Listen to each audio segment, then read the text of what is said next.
제20대 대통령 선거가 국민의힘 윤석열 후보의 당선으로 마무리됐습니다. 치열했던 선거운동만큼이나 대립과 갈등이 컸는데요.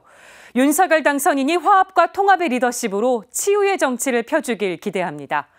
오늘 CPBC 뉴스는 윤석열 당선인이 주교회의에 보내왔던 정책 질의서 답변을 다시 살펴보겠습니다. 이를 통해 윤석열 당선인의 국정 운영 방향을 가늠해 보시기 바랍니다.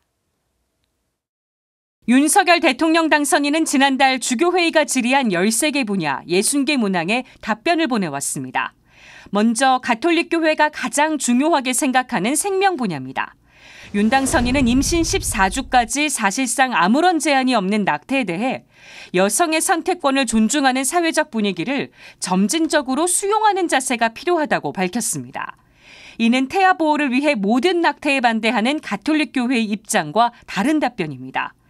다만 임신, 출산, 양육에 대해 물질적 토대와 사회적 제도를 마련하겠다는 입장은 가톨릭의 입장과 맞닿아 있습니다.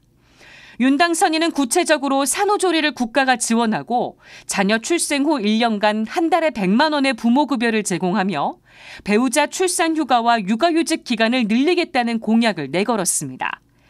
차별금지법이 자신의 성별과 성적 지향을 본인이 선택할 수 있다고 보는 입장에 대해선 결혼제도 등 사회적으로 미치는 파장이 크기 때문에 사회적 합의를 바탕으로 신중하게 접근할 필요가 있다고 답변했습니다. 비혼 동거와 사실혼 등 법적 가족의 범위를 확대하는 정책에 대해선 시대 흐름상 불가피한 선택이 필요할 수도 있다고 밝혔습니다. 가톨릭교회가 심혈을 기울여온 사형제도 폐지에 대해선 사회의 성숙한 합의가 필요하다는 입장입니다. 외국인 노동자가 차별 없이 일할 수 있는 법적 제도적 개선엔 윤 당선인도 찬성합니다.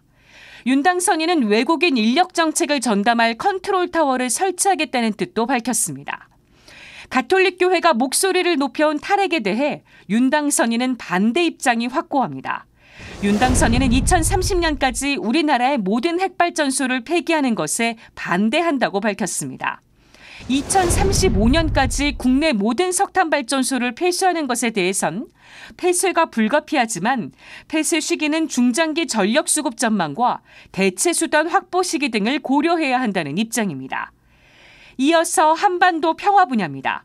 윤 당선인은 한국전쟁 종전선언과 평화협정 추진에 대체로 동의하지만 북한의 비핵화가 전제돼야 한다는 입장입니다. 대북 경제제재에 대한 국제사회의 태도 변화 필요성도 대체로 반대한다고 밝혔습니다.